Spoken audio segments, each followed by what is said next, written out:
kasus yang sekarang ini ada kelas 5 itu Kelas sampai 5. ke kepala sekolah tuh Itu apa namanya, membuli temannya. Dia bilang katain temannya bodoh, jadi temannya tuh nggak mau datang ke sekolah lagi, takut dia datang ke sekolah. Nah, sementara pertama kami tanya apa masalahnya, ada masalah apa-apa deh bu, katanya nyose yang pengambuk surang katanya kan. Udah sampai seminggu ditungguin nggak pula datang kan, akhirnya ditanya kiranya yo manggalaan kawan. Jadi kawanku malu datang ke sekolah. berarti baru sampai ke kepala sekolah. Nah,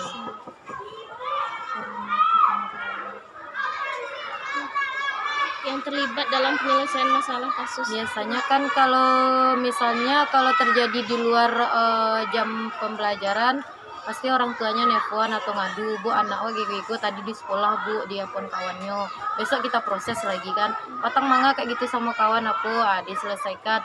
Kadang guru olahraga, Bu Novi, anak Bu Novi tadi nggak pakai baju olahraga itu, nanti kan kalau nggak pakai baju olahraga biasanya anak SD itu kalau didenda dalam bentuk uang mereka lebih takut berkurang uang jajannya. Tapi kalau diberdiriin depan kelas disuruh lari, dia cuek aja gitu.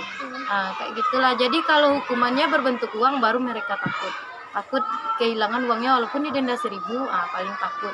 Makan pakai tangan kiri kan didenda 500, takut dia tuh. Kalau kita udah bilang aja makan pakai tangan kiri, nak pakai tangan kanan, yo bu bisa nyulangnya balik. Tapi kalau didenda nampak pasti takut. Jadi bentuknya anak SD ini kalau didenda berupa uang mereka takut. Misalnya disuruh bawa buku, kalau absen tanpa pemberitahuan, kita denda buku misalnya, mereka cuek aja. 3 bukunya bu dibawanya sih buku 3-nya. Tapi kalau didenda 5.000, hanya takut. Pokoknya kalau berbentuk uang mereka lebih takut kayaknya. Makanya apapun kejahatannya, mukul teman, dapat 1.000. Nanti bendaharanya ngumpulin kan, kayak gitu. Jadi mereka di kelas tuh takut. Dicatat beko hanya mukul kawan sekali 500, mukul kawan 2 kali 1.000, jadi camihnya sehari tuh beko habis Jadi kayaknya tuh anak SD tuh takut kalau dendanya berupa uang. Tapi kalau benda disuruh bawa pot bunga, dibawa sih.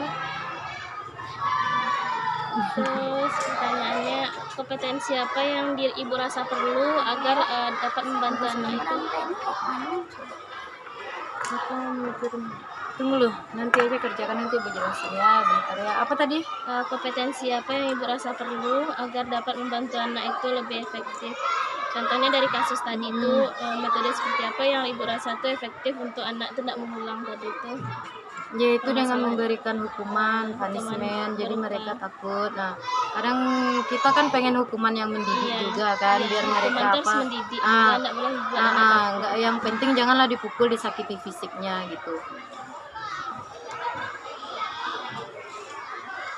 Ada nggak tahapan analisis kebutuhan sesuai dengan aspek metode gitu bu? Biasanya kita nanya gimana dari guru kelas 1-nya, kelas 2, kelas 3, kita berlanjut aja gitu nanya yang anakku belajarnya gitu. Nah, saling kerja sama antar guru aja gitu. Misalnya dia naik tingkat, kita tanya sebelumnya kan, anakku patang di kelas sebelumnya kak, gitu misalnya kan. Ohnya memang kayak gitu. Jadi yang itu pacian dulu, misalnya ikonya suka jalan-jalan di kelas. Nah, besoknya dipacian dulu. Langsung pas awal pembelajaran kita bikin namanya kesepakatan kelas. Di situ kayak perjanjian gitu, jadi mereka nulis di bukunya mereka pengen kelas seperti apa. Misalnya kelas yang tenang, damai. Jadi untuk mewujudkan itu gimana, nggak boleh jalan-jalan di kelas. Kalau kan kita udah tahu tuh keluh kesah mereka, apa yang mereka tidak ingin. Jadi ditanya kalau seandainya kan berjalan di kelas gimana solusinya, ayo bu bayar denda, atau kalau jalan-jalan di kelas bu diikat kakinya, memang kayak gitu. Kalau mereka jalan di kelas, lihat lagi perjanjiannya. Kayak anak kakak misalnya kan Almer. Kalau Almer jalan, aku patang Almer janji bu, kabek kaki mer bu. Suruh dia ngikat kakinya sendiri. Diikat kakinya di kaki kursi kan bisa jalan lagi. Kalau yang satu lagi misalnya saya didenda bu, apa dendanya, bawa buku, suruh besok bawa buku. Jadi di awal pembelajaran kita kan udah tahu misalnya anak yang suka nakal, yang suka libur, yang rankingnya 5 ke bawah kita tahu kemampuannya. Jadi anak yang misalnya yang 5 ke bawah tuh kita kasih duduk di depan, jadi perhatiannya kita bisa perhatikan mereka lebih. Anak yang pintar-pintar walaupun duduk di belakang pasti merhatiin gurunya gitu.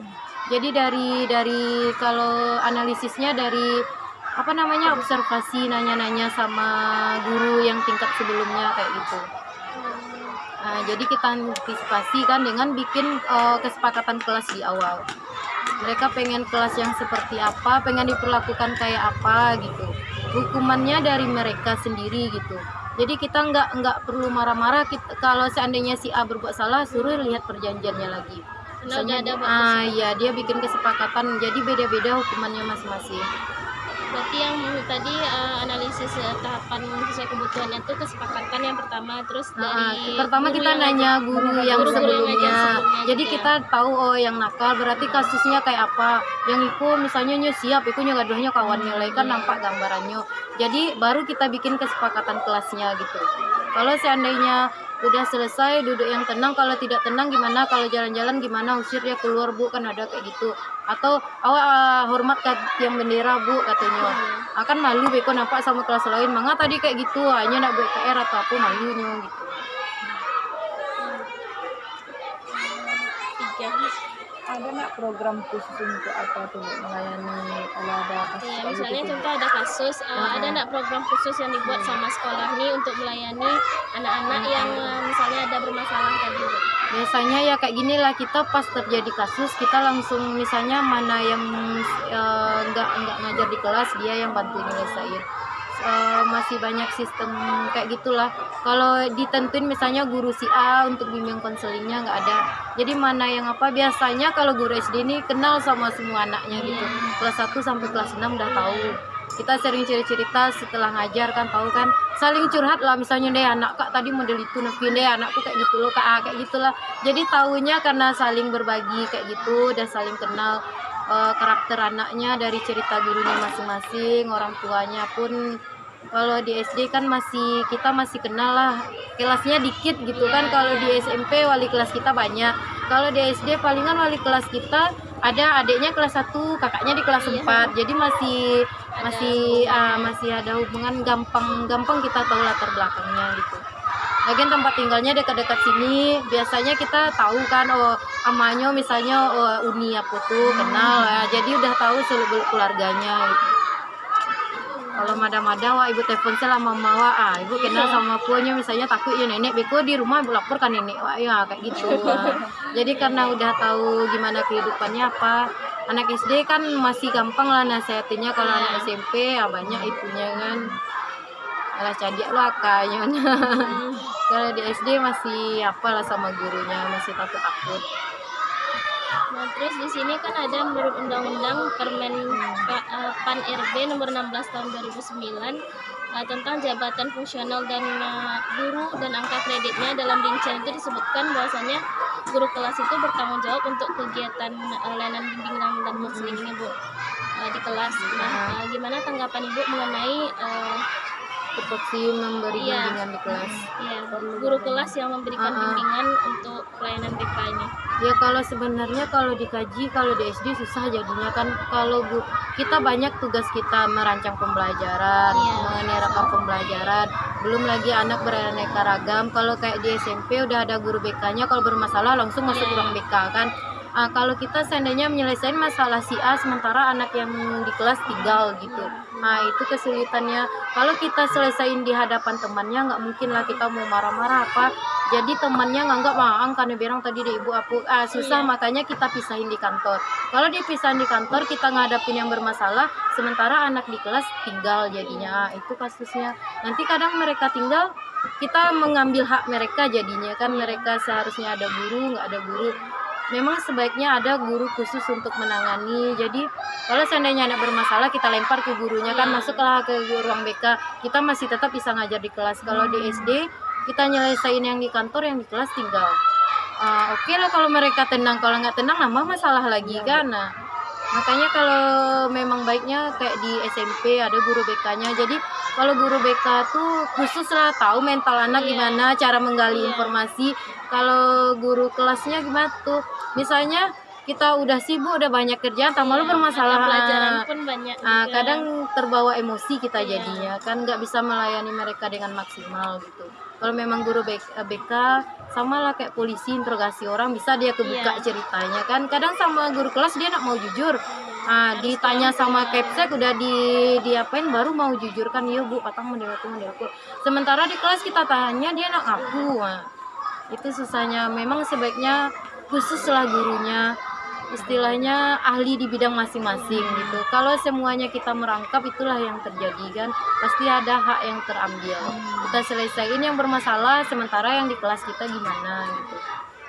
Ya gitu lagi Bu Ana, jadi terakhir pertanyaan tuh, jadi menurut Ibu tuh nggak perlu ada guru BK khusus di SD Seharusnya ini? memang perlu, jadi jelas Dan- kerja kita masing-masing gitu. Kalau guru kelas semuanya udah penuh otaknya, akhirnya marah-marah aja kerjanya lagi kan. Udah banyak awak diurus ibu, sedang itu awak lo yang bermasalah, akhirnya gimana tuh masalah nggak selesai.